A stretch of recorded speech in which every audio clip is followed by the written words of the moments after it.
Samedi 27 juin à Angoulême, le premier tribunal populaire de France. Tous les Français peuvent y participer. Réservation sur www.demosophie.com. Rejoignez la démosophie, la seule véritable opposition au système mafieux mondial. Rejoignez la démosophie, le seul véritable avenir de l'humanité. Être responsable pour être libre et redonner ses vraies valeurs à la démocratie. Rejoignez la démosophie, la seule véritable opposition au système mafieux mondial.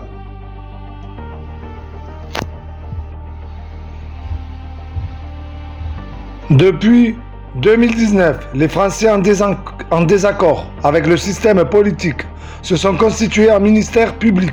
Cette assemblée de Français est variable, chaque individu pouvant y participer ou quitter à sa guise. L'institution majeure pour la réglementation des lois d'un pays est la justice. Lorsque l'acte de juger devient un instrument au service de ceux qui détiennent pouvoir et ou richesse, il est nécessaire qu'un peuple souverain exerce cette souveraineté en se constituant en ministère public pour exiger le respect de la Constitution ou du bloc de constitutionnalité. Ce ministère public s'est constitué lors du procès de Milan pour établir un droit international destiné à donner un droit au peuple dépourvu de nation.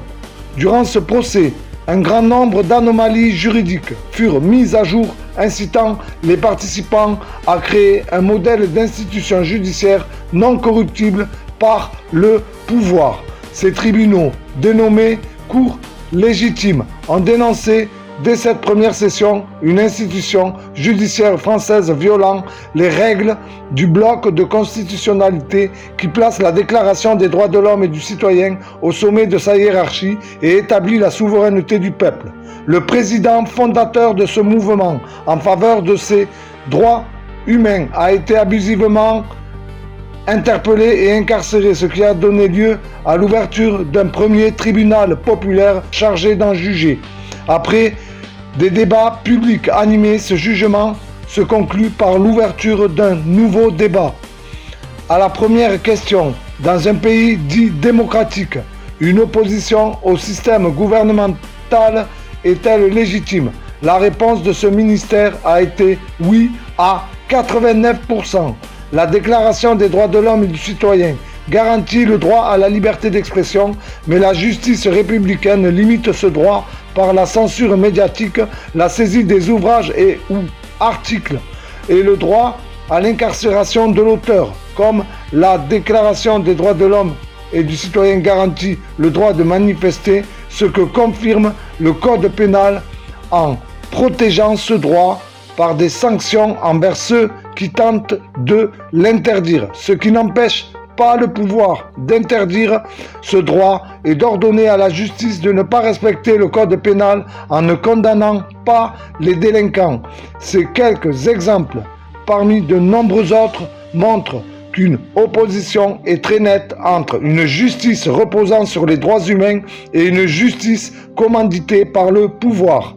Au nom de la Déclaration des droits de l'homme et du citoyen, Éric Fiorile a publié un rappel de la loi sur son site web invitant les Français constatant les anomalies de la part de fonctionnaires à leur adresser ce rappel de la loi. La justice républicaine a inversé les termes pour en faire une accusation d'incitation à la désobéissance, alors que toutes les institutions, armées, gendarmerie, police, etc.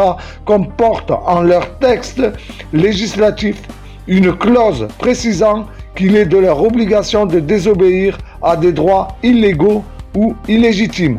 Par ailleurs, l'emprisonnement immédiat, sans autre motif qu'une publication sur un site web, est un abus violant le code de procédure pénale.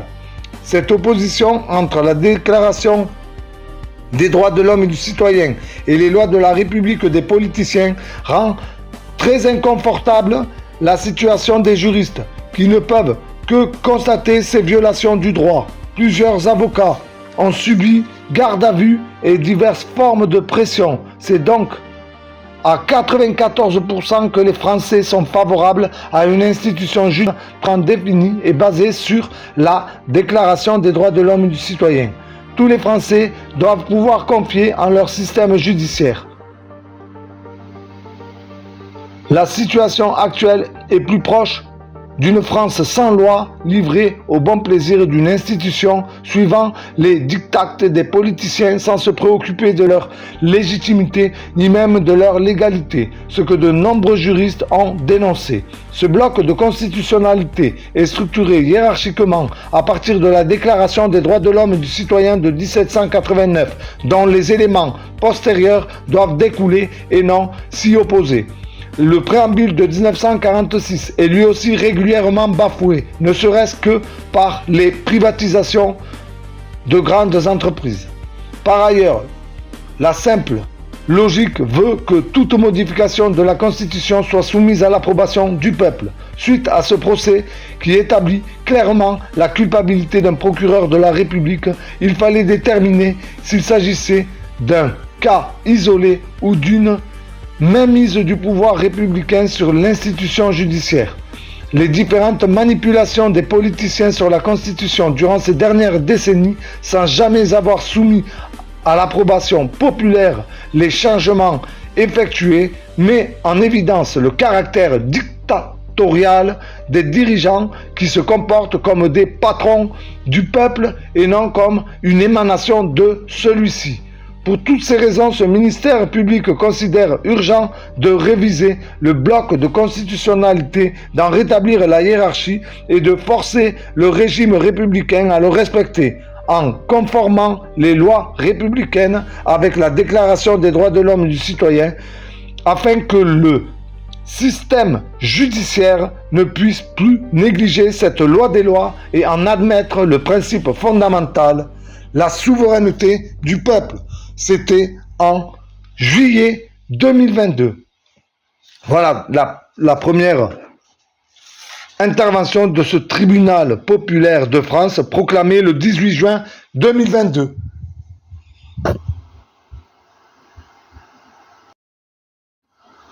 Rejoignez la démosophie, la seule véritable opposition au système mafieux mondial.